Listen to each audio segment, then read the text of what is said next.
A partir del próximo 26 de enero, unos 2.500 líderes políticos y de negocios se reunirán en Davos con la propuesta de una nueva realidad. Se trata del primer encuentro en Davos posterior a la crisis y, según el fundador de este foro, Klaus Schwab, Davos es el lugar para buscar la nueva realidad y reconstruir el futuro. ¿Será? Jorge Suárez de SP Family Office, ¿qué opinas? Bienvenido.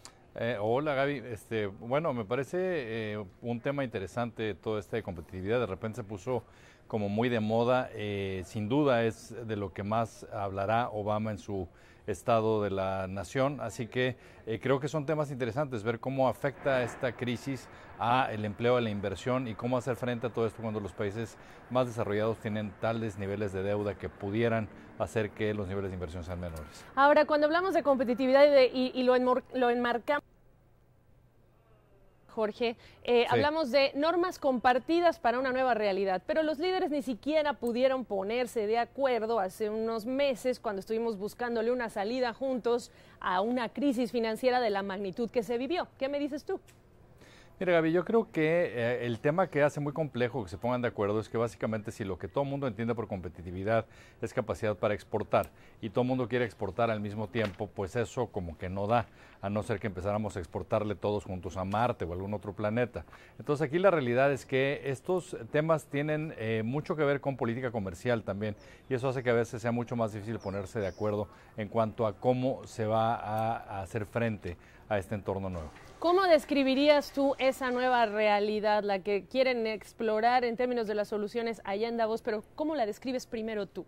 Yo creo que una realidad en la cual hay, como tú decías antes, desempleo mucho más alto, sí, empleos que no van a regresar, que básicamente ya se perdieron, una situación financiera mucho más apretada para los países más desarrollados, que son los que más endeudamiento tienen. Estás hablando que los países más desarrollados tienen alrededor de 100% del PIB como endeudamiento total, lo cual es muy alto.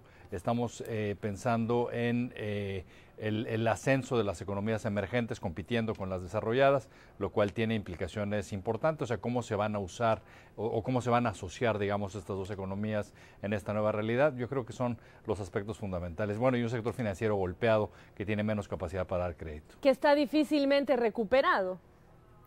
Sin duda, y que en muchos sentidos va a tener el problema de tener que competir contra los gobiernos por financiamiento, debido a que tenemos estos gobiernos que están acumulando niveles de déficit fiscales que no se habían visto antes y que por lo mismo acaban desplazando a la iniciativa privada en la búsqueda de crédito. Jorge, en esa nueva realidad hemos hablado de las posiciones que ha perdido ya Estados Unidos frente a Suiza, a Suecia e incluso a Singapur. En materia de competitividad es el cuarto país más competitivo de todo el mundo. Considerando los ejes sobre los cuales descansa esa más o menos o mayor o menor competitividad, educación, inversión, ¿cuáles serían, en tu opinión, los talones de Aquiles de la competitividad estadounidense? Yo creo, Gaby, que algo que influye mucho en este ranking, en este momento, es el momento en el que está tomando la foto. Tú recuerda que estamos viendo niveles de utilidades particularmente altos entre las empresas que cotizan en bolsa en Estados Unidos, y esto proviene precisamente de que ha bajado la inversión en cosas como, dirían, Research and Development, en análisis y desarrollo de nuevas tecnologías.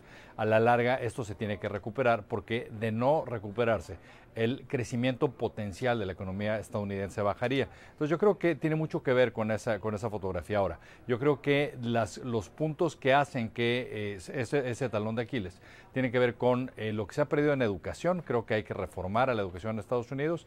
Creo que en términos de migración es un tema muy importante. Estados Unidos estaba reteniendo a la gran mayoría de la gente que venía a estudiar a Estados Unidos, particularmente quienes venían a estudiar posgrados. Y dentro de toda esa innovación que se ha dado en Estados Unidos en las últimas décadas, esos más de 300 premios Nobel que ha tenido Estados Unidos versus, por ejemplo, 4 de China, muchos de esos 300 y tantos no son gente que nació en Estados Unidos, gente que se educó en Estados Unidos y luego se quedó aquí. Todos estos temas tienen que reformarse de tal forma que Estados Unidos vuelva a recuperar esa enorme competitividad que siempre la ha caracterizado. Y en un minuto, la última reflexión, considerando el alto nivel de deserción entre los estudiantes hispanos y la condición en este momento de la economía, Jorge, ¿qué proyectas en términos de competitividad, sobre todo lo que será llevar sobre los hombros como segmento latino-hispano en Estados Unidos a este país a un mejor nivel de competitividad? Yo creo que el tema interesante en ese sentido es cómo se van a redireccionar esos estudiantes hacia nuevas carreras que ya no tienen que ver con finanzas.